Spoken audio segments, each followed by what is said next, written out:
Hey guys, Chef Tom here. Today we're going to talk about roasting and baking. So this is a multi-part series where we discuss how to cook anything. I'll leave a list of all the other topics we'll talk about in the corner here. Once you understand the different cooking methods, you should have confidence in being able to understand how to cook anything. But yeah, today we're talking about roasting and baking. So what's the difference between roasting and baking? Baking is often referred to as cooking bread, cooking pastries, baking cakes, pies, quiches, casseroles, whereas roasting often refers to meats and vegetables, but they can be used interchangeably. Roasting and baking is an indirect dry heat. So there's several different types of ovens that you will need to consider when figuring out what kind of oven you have and how that oven will work for you. Conventional ovens and convection ovens, and you also have wood roasting ovens.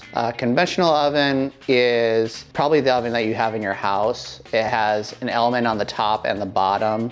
Typically the element on the bottom is the one that'll be used. A conventional oven has no fan in it. So a convection oven is ones that you'll find usually in a commercial setting. It'll have a fan that blows air around in it. That fan could be set to low or high, or you can even turn it off. Convection ovens usually will run a little hotter than your conventional ovens. The convection ovens I use at work, I'll usually have them set at like 350 degrees, whereas the oven I have at home is a conventional oven, and I'll usually have that set at like 400, 425 for just regular cooking. Then you also have wood ovens. They have like a dome-shaped interior. They use wood as their heat source, even though half the ones I've used actually use gas, but it's kind of the same principle. So you'll see the flame in the back of the oven. The oven gets really hot. Usually you want it operating at like 800 degrees. The closer you get to the front opening, the cooler it is. So like the front opening might be at like 400 degrees, but the further back you get to the flame, you'll have it be more like 800 degrees. And you can kind of rotate the things in the oven based on how fast you want them to cook. You'll have like a paddle that you'll use to like turn and flip them and then throw them back in. So what temperature should you be cooking at? Based on what you're trying to achieve will determine what temperature you're gonna wanna cook at. Like say for instance, crispy potatoes, I'll turn the oven up to 425. I'll cut the potatoes into manageable pieces. I'll throw the potatoes on a sheet tray, lightly oiled, and bake them off until I see the bottom sides are browning, and then I'll flip them and they'll be really nice and crunchy. Where the potato touched the metal of the pan, they'll be like super crisp. Pies, you're gonna put in a pie tin. You're gonna cook that at like say a lower temperature, medium to low temperature, like 350. That'll allow that penetration of the heat. So like say a prime rib, you can either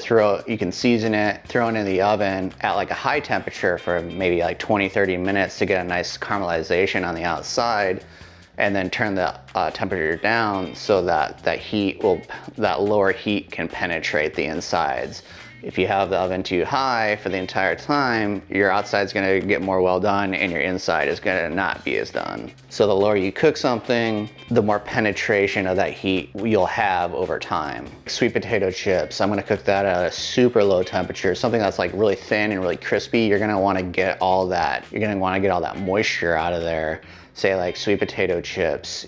Any moisture that's left in there after the cooking process is just gonna make it really chewy and not crisp. I mean, it might taste great right when it comes out of the oven, but give it a couple hours, it's gonna be really chewy. So what you wanna do is you wanna turn that temperature down so that they get nice and dried out, but not burnt. And the lower the temperature is, the more consistent your cooking is gonna be. The more consistent like the whole tray is gonna be. So when you're baking stuff off, you're gonna wanna put it on like sheet trays or roasting pans. If they're like vegetables or meats, you'll probably wanna put parchment paper down, maybe a little pan spray to keep it from sticking. I will typically pre-season and add aromatics to the items when I put them in the oven. Single layer always. If you have items piled on top of each other, the stuff on the outside and touching the pan are gonna cook, but the things that are in the middle of the pile are gonna be like raw still. Parchment paper will help things not sticking that you put on sheet trays. You're gonna wanna pan spray and oil most items just so they don't stick to the tray. If you're marinating something and putting it in the oven, you're gonna wanna make sure there's not like all that excess juice. The drier things are, the more Maillard reaction you're gonna get out of it. And like say you're putting steaks in an oven or something like that, you're gonna wanna space them apart. You're not gonna want them like touching each other. You wanna give it a little bit of room in between so that that dry air can like hit each side of it. And if you have steaks touching each other or anything, or any other items touching each other, the other sides might be good, but then when you pull it apart, you'll see the sides that were touching, they'll still be like raw. You can pre-sear things like chicken, and you can pre-sear them on the grill or in a pan and then throw them in the oven, and they'll cook the rest of the way. That way your chicken will be tender on the inside and perfectly cooked on the outside. If you just throw chicken in the oven without searing it, it's not gonna have that attractive look on the outside. You're not gonna have that Maillard reaction. You can sear things off in a saute pan, and as long as the pan is oven safe, you can throw that in the oven and finish it that way. Like you could sear a steak off in a pan, throw it in the oven, you're good to go. You just wanna make sure that nothing on that pan's gonna melt, like the handle. For items that don't have a lot of their own fat, you can baste them. That's like taking the juice, putting like some kind of moisture on it gradually throughout the cooking process. That'll kind of moisten the outside. Or wrap something in bacon, that's called barding. That'll let the fat from the bacon kind of penetrate whatever you're making. Caul fat's a good way to add fat to an item. It also helps hold it together. Roasting pan should have lower sides so that it allows the air to more freely interact with the meat or vegetables. And but you want to have some sort of lip on there so that the juices that pool out aren't going to run off of it and hit the bottom of your oven. When you're cooking things in the oven, you can use like wire racks. That's good for putting meat on so that the juices can drip from the meat. The meat's not coming in direct contact with the really hot pan. It's kind of sitting on a wire rack and it's letting the air circulate around it, and it's not kind of searing on the very bottom of the pan. The juices that drip from meats can also be used in sauces. Say you have like a turkey, it's gonna take a long time in the oven. You're gonna have pan drippings from that mixed with like maybe some vegetables that you have in there, and that's a really nice base for some sauces. You can use aromatics and herbs in there to create more flavor. You're gonna wanna cook on the middle shelf if possible. Like when you're dealing with a conventional oven, that heat source is coming from the very bottom. So you'll wanna cook on the middle shelf. Even when you're using a convection oven, I usually use the middle shelf just because in a convection oven, your top shelf is gonna be hottest and your bottom shelf is gonna be hottest because that's where the heat source is coming from. And then that perfect middle ground is the middle shelf.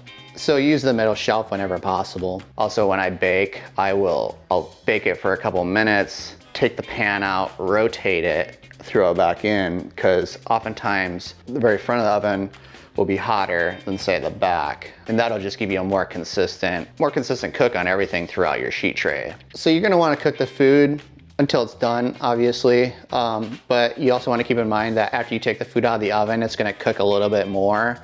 That's called carryover cooking. If you take a steak out when it's medium rare, it might sit there and it's still hot as it's sitting on the counter. It's gonna cook maybe till like medium or somewhere in between. So just keep that in mind. Oftentimes, like say Brussels sprouts, I'll take them out of the oven when they're still a little crisp, and as they sit there and they cool down, they're gonna cook a little bit more. I've taken something out of the oven before and it's crispy, and as it sits there and cools down, it becomes mushy. So just keep that in mind. You're also gonna wanna allow meat to rest after you take it out of the oven, like say like 5 minutes. You wanna let the meat rest for a couple of minutes after you are done cooking it, just so that if you've ever cut into meat too early, you'll notice a lot of the liquid will just kind of like weep out of it. That's because you didn't let the meat rest, and if you let it sit there for a while after it comes out, the meat will kind of reabsorb all that liquid and it'll stay in the meat instead of weeping out of it after you cut it. Also, after you take your food out of the oven, depends on what it is, you may need to taste it and adjust it for seasoning. Say like in particularly vegetables, it might be hard to do that for meat. You pre-season your vegetables before you put it in the oven, but I'd also taste it when you take it out of the oven, because when you bake something in the oven, it'll oftentimes shrink and that'll affect the seasoning. So go ahead, taste your food again, make sure it's seasoned properly. Oftentimes at this point, if the food needs a little acid or something, I'll add acid, like with like say roasted vegetables. If you have something in the oven that's not quite done yet, but you wanna stop it from browning, you can always cover it with foil, and that'll kind of make like a little steam layer in there. They'll continue to cook, but it's not gonna have that penetrating dry heat hitting the outside of it. So it'll kind of halt the browning process, but allow it to kind of like steam and sit in its own heat and finish cooking. Alright guys, well thanks for watching. I hope you got some good information out of this, and if you did, please give us a like and subscribe, and stick around for the next part in our series on cooking methods.